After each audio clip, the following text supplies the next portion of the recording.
James Carville knew how to win, and he blamed the Democratic losses this November 2nd on stupid wokeness, to which AOC fired back that wokeness is a term almost exclusively used by older people these days. So that should tell you all you need to know. What? This is a term folks like you brought out very recently and had been proudly displaying it every March since. Just last year, The Guardian declared woke the word of our era. I guess they didn't get the memo from the Mean Girls Club. We don't use that emoji anymore. Woke, please. We say fetch now. Now, here's Bill Maher calling out AOC for downplaying wokeism and steering the country in the wrong direction. You'd think that after taking a brutal hit at the ballot box, the DNC would recalibrate and move back toward the center. But not a chance. Instead, its biggest stars, especially AOC, appear determined to double down on woke ideology, no matter the cost. That said, I would love to have AOC on this show. There's so much to admire there. I was one of her first supporters for the Green New Deal idea. But that will probably never happen because Democrats don't go anywhere these days where they're not pre-adored. And that's my last bit of advice to them. Go where the amen corner isn't. Do Fox News. Be brave. Come here. Go everywhere. Winning is about expanding the election. And Maher isn't letting up for a second. In this video, he breaks down and dismantles AOC's latest woke claims. Buckle up, this one gets intense. What a great strategy, never missing an opportunity to remind voters how lame and clueless and hopelessly uncool they are. Especially since those are the ones who actually vote. But okay, fine. What word would you like us to use for the plainly insane excesses of the left that are not liberalism, but something completely different? Because you can't have that word liberal from us and think it should cover things like canceling Lincoln and teaching third graders their oppressors. That's all your new thing. Now here's where it really gets interesting. AOC isn't actually afraid of being woke. She's afraid of being called woke. It's the political equivalent of saying, I believe in everything this ideology stands for. Just don't label me with it in public. Even as she tries to distance herself from the term, she remains unmistakably, thoroughly woke. And that's exactly what Maher is calling out. He's not playing word games or nitpicking semantics. He's challenging an entire circle of self-described woke revolutionaries who insist they're just progressives, even as their policies drift further and further from traditional liberal values. Maher's point is crystal clear. Liberalism once meant open debate, common sense, and actually listening to voters. Today, thanks to AOC and her ideological allies, it's being reshaped into a hypermoral, ultra-sensitive crusade that barely resembles the liberalism it claims to defend. A more pertinent question to ask about the word woke might be, why in such a short time has it gone from a rallying cry to a pejorative? If the word only made you think of rational, deserved causes like teaching a less whitewashed version of American history, AOC would still want to own it. But it's a joke because it makes you think of people who wake up offended and take orders from Twitter, and their oversensitivity has grown tiresome. Exactly. Figures like AOC and Bernie Sanders don't represent true liberal values, at least not the classic version rooted in free speech, open debate, and practical problem-solving. Ironically, they've even co-opted the original meaning of woke, a term that once simply meant being aware of real, tangible social injustices. Today, that word has been twisted and expanded to justify extreme ideas most everyday Americans can't relate to. What began as a call for awareness has devolved into a cultural performance, one focused less on justice and more on appeasing a small group that seems perpetually offended by everything. Instead of advancing policies that actually help working-class Americans, the movement obsesses over language policing, obscure ideological battles, and purity tests nobody asked for. And Maher's point is unmistakable.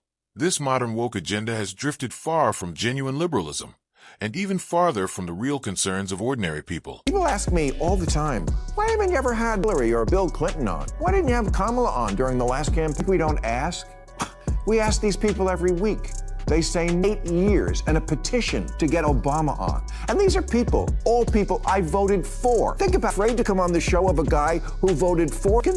They show up. If you've been following this channel, you already know this isn't Maher's first attempt to get Democrats to sit down across from him. He's rolled out the red carpet, extended personal invitations, and even called them out publicly. And still, they refuse to show up. The reason is obvious. They know Maher won't pander, won't softball questions, and won't let scripted talking points slide unchecked. Yes, he's a Democrat, but he's the kind who still believes in tough questions, real debate, and calling out nonsense when he sees it. And that's exactly what makes him toxic to today's hypersensitive, tightly curated political class. They know that sitting across from Maher means being challenged on every inconsistency, having their contradictions exposed, and watching their woke narratives fall apart live on national television. So instead, they avoid him, because facing Maher means facing reality. You can give the people all the goodies Joe Manchin will allow, and it doesn't seem to buy their love. Why? Why is the party that supports so many issues that benefit the middle class still considered out of touch by 62% of Americans? In plain English, nobody likes a snob.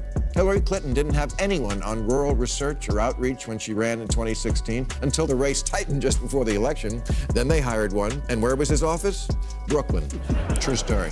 Politics is local, not locally sourced. It's not artisan. It's art and stand. These days, the DNC appears far more invested in political theater than in solving the problems that keep everyday Americans up at night. Instead of addressing the concerns of the average voter, the party caters to its loudest far-left voices, voices that don't even represent the majority of its own supporters. Maher's been driving home a simple political truth. Politics isn't a stage. It's local.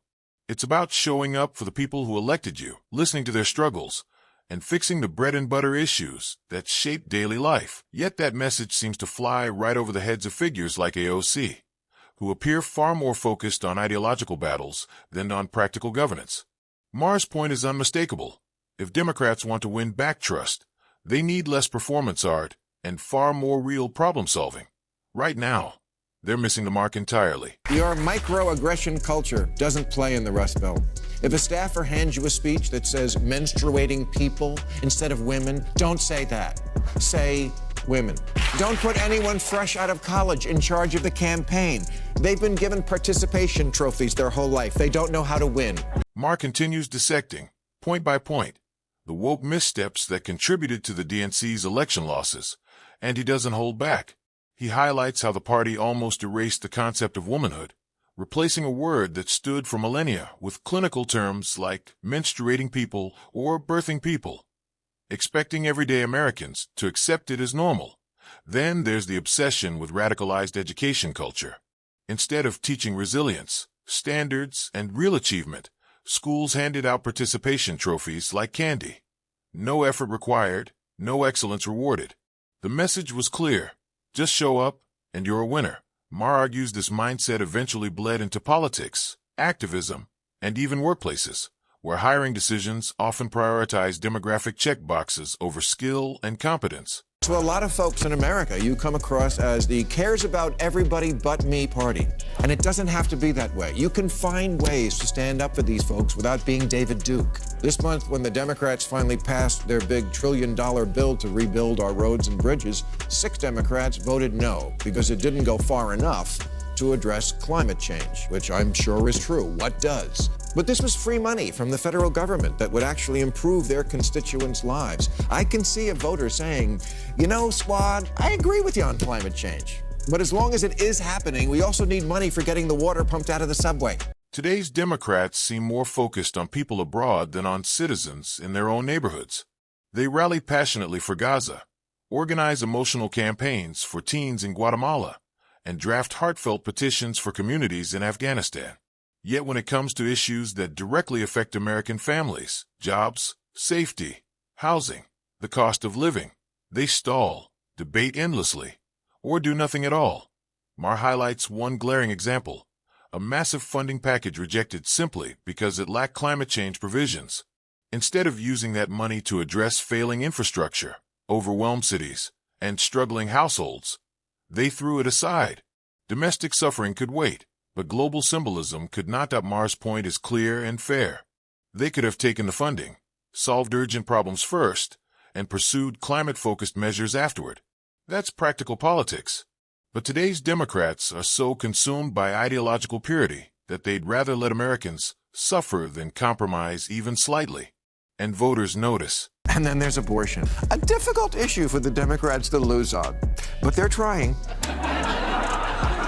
For decades, liberals have said if only men could get pregnant, this wouldn't even be an issue. And abortion rights are women's rights. Well, that's wrong now. Or as the kids say, hold up. When the wokey end of the progressive spectrum talks about abortion now, they shy away from that word, women, and prefer terms like birthing people or people who menstruate, because somewhere there's a trans man who's pregnant, and I say good for him, and I'll be